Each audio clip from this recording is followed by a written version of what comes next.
are some examples for going back and forth between exponential form and logarithmic form. So when we see log form, this 4 right here is our base. We call this log base 4 of 64 equals 3. To get this into exponential form, the first thing we need is the base.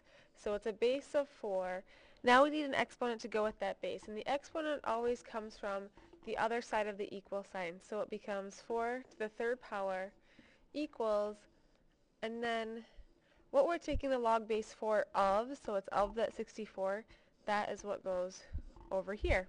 So we have 4 to the third power equals 64. That's exponential form. We just leave it like that. We don't have to simplify that any further. Now our next one, to write in exponential form, first just figure out what your base is, and we write the 1/3 first. So 1/3 raised to what power? The exponent comes from the other side of the equal sign, so 1/3 to the second power, and then it equals, what are we taking the log of? We're taking the log of the 1/9.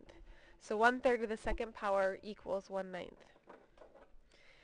Now these last two examples are going from exponential form to logarithmic form. So in our exponential form, we have that base and we have that exponent. So we just start out writing log, and then it needs the base, the smaller number, and we already identified the base as 4, so log base 4. Then I just skip a spot and put my equals over here, and it's going to equal that exponent. It's going to be the -2. That always goes on the other side of the equal sign.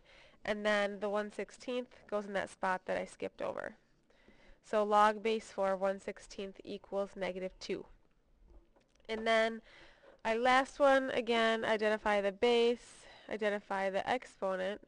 So we write out log, now I need to put in the base, which we said was 2, log base 2, skip a spot, it equals the exponent, 4, and what are we taking the log of? We're taking the log of 16. So log base 2 of 16 equals 4.